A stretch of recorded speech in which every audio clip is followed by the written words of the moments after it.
Stebor trying to play O'Grady. O'Grady's onside. She's just ahead of the center backs. A good first touch. Kippenberger's still there. O'Grady's shot off the bar, off the head of Schmidt and out. Kang playing it forward for Barbosa. Leaves it for Kenaway. Kenaway with a bit of space. Has Texera out wide. Texera's onsides. Into the box. Near side. Leaving it. Barbosa the score. And the Beacons take the lead. It's controlled by O'Grady, playing it out wide for McMiniman. The senior from Ackworth, Georgia, dribbling it towards the end line, looking to leave it for Stebor. Shot, score! It's Natasha Stebor! And the Beacons have taken a 2-0 lead with 1:35 to play. Silva playing it out for Kenaway. Kenaway begins to dribble around Lombardo, left-footed shot. Murphy, the kick save, and it deflects out right onto the head of a Warrior. Jordeo flicking it ahead for Schmick, who's onside. Schmick with the defender on his back. It looks like D'Ambrosio. Double team now. Schmick needs some help. Turn, right-footed pass, and De Silva with on a chance for Kenaway. Shot, score! The Beacons take a 1-0 lead.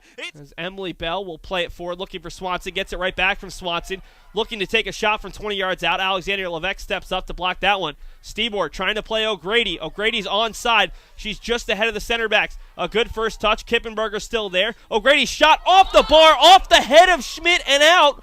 What a great look from Jacqueline O'Grady, and Adelie Schmidt just stood there, had zero chance of making the save, off the crossbar, off of her shoulder or head, and out as the Beacons nearly added a second. What a great look from Jacqueline O'Grady, and the Beacons still lead just 1-0. Peters ahead for Stebor. Stebor, a hesitation dribble, trying to leave it out to the near side for Alexander, and the Beacons call it offsides. Believe it was Jacqueline O'Grady who may have been off, but that one draws a lot of boos from the Beacons fans, especially the men's soccer team, who's just to the left of our press boxes. They were not appreciative of that call. The men's and women's soccer teams have had very few chances to see each other, as the only home games this season for UMass Boston soccer teams have come on Saturdays, on conference Saturdays. Just 7 combined games. It's Alexander ahead for O'Grady. Grady's got 3 backs in front of her. O'Grady waiting for the runner. That's McMiniman. McMiniman will look to dribble out wide. Now she cuts back. McMiniman, a very soft shot. Doesn't get anything behind it. And Schmidt's able to make the save. But because the Beacons have played a lot of 4 and 5 o'clock home starts, sometimes the team that's on the road will be back in time to catch the second half of the other team's game, and they've shown great support, the women's team showing up to men's games, and vice versa, as we'll see Stebor check out, Julia Massionis back in. Stebor can still check in, but Massionis, if she were to come off, would check off for the final time, as Plymouth State made 3 substitutions. Coming off the field, Kramer, Martin, and Swanson. Plymouth State, bit of a miscue there by Bell, who dribbles in front of a teammate, gets it right back. Bell with Julia Massionis in front. Keene State, the number 5 seed, just scored down at UMass Dartmouth, so they lead 1-0 with about 20 minutes to go. The Owls last season took home the crown as a 4 seed, so playing as the 5th seed, something they're very familiar with. They would go on the road to Eastern Connecticut State on Thursday if Keene State were to hold on. UMass Boston, 7 minutes and 49 seconds away from a date with the Colonials of Western Connecticut State on Thursday. Levesque has a ball bounce off of her hand, and it's going to go for a penalty kick. Levesque, an inadvertent handball. The clock will stop, and now it's going to come down to this. 7:35 to go after the Beacons have dominated possession. A bad luck play as Alexander Levesque had the ball bounce up off of her hand inside the box, and we'll see who's going to take it. It's got to be Emily Bell, and she's the player farthest forward. Huge spot here as Emily Bell, the senior out of Derry, New Hampshire, 5 goals on the season, second most on the team. And Bell with 17 goals in her career. Alyssa Fugel has been the Beacons' best player all season long. Can she make another critical save? Now the ball is live if the Beacons were able to make the save or the ball goes off the bar. Very important. As Bell awaits the whistle coming from Leah Hayes.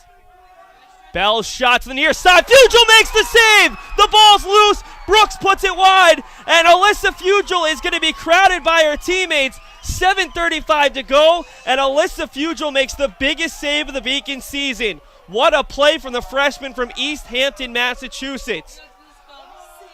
Amy Zombek talked about the fact that so many of these freshmen had tournament experience. Alyssa Fugel, who was a very, very talented goalie in Western Massachusetts, as the ball's loose here. Tracking it down is Nicole McMiniman, as the men's soccer team is up on their feet and trying to incite the rest of the fans. Some baseball players joining them as well. And for the first time tonight, this feels like a home game for the Beacons, as it's out of bounds off the foot of Bell.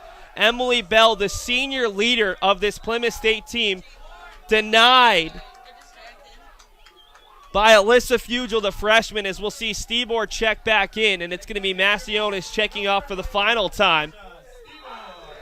Alyssa Fugel with the save of the season after an innocent handball by Alexandra Levesque. The referee didn't have to call that one, but it was just so blatant that Leah Hayes blew the whistle, and Fugel picked right, diving to her left, able to make the save on the right-footed Emily Bell. It's controlled by Alexander. The Beacons looking to add an insurance goal. Alexander gets around Crowley for a moment, but her touch takes her out of bounds. And we'll see Plymouth State make a substitution. It's going to be Sweeney checking off and Kate Martin back into the game. 5:58 to go. The Beacons leading 1-0. Peters over for Crowley. And it's going to go out of bounds off of UMass Boston once again.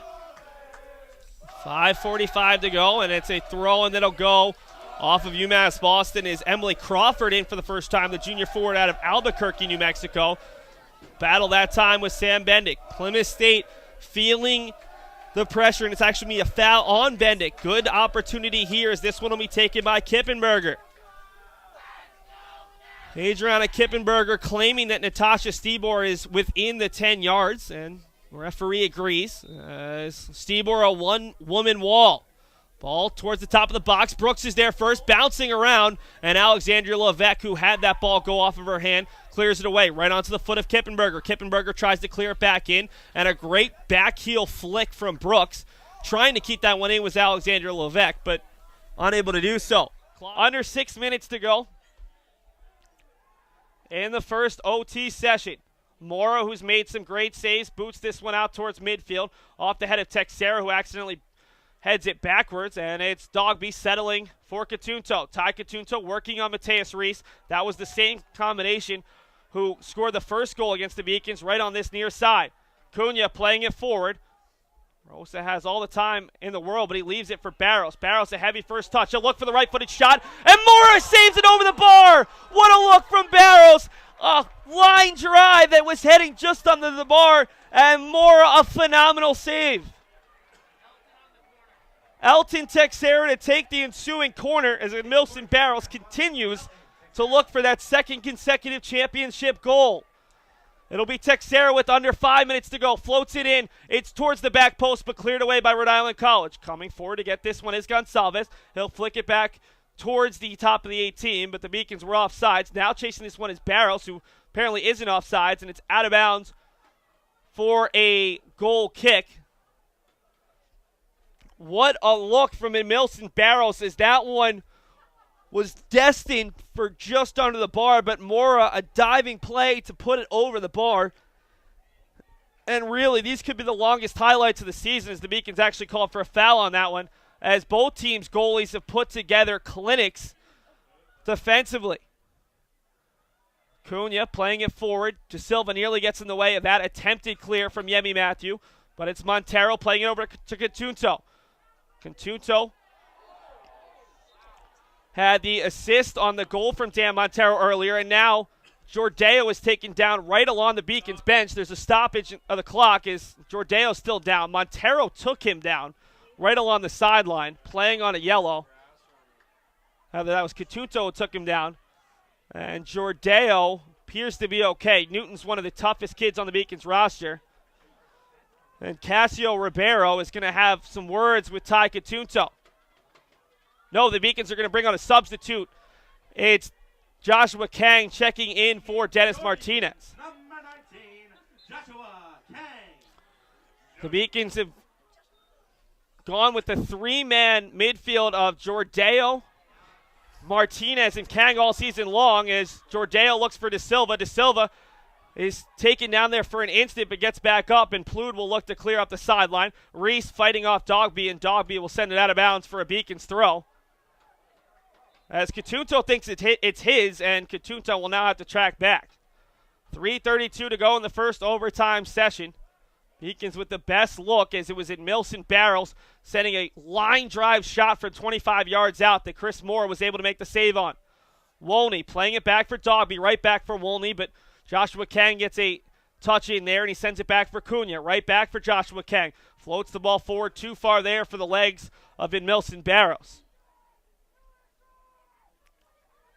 Both coaches barking out instructions. As the ball booted down, and it's off the head of Jordeo. First player to it is Montero. Montero gives it over to Kang. And Kang will play it forward for Barrows. Barrows with 3 maroon shirts around him. Tries to dribble out of traffic. Barrows still after it, just not giving up the play. Texera and De Silva ahead. He finds Texera. Texera at the edge of the 18. Tries to find De Silva. Plood gets a foot in, and it's going to be headed out off of the flag, and it should go for a corner kick and will. Texera to take it for the Beacons. A great look there from Barrows, who never gave up on the play.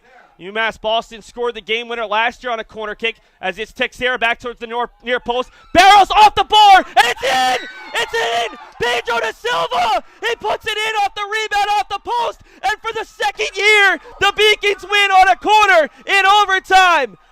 It's Pedro De Silva, his second goal of the game, his third in 2 games, and UMass Boston rushes the field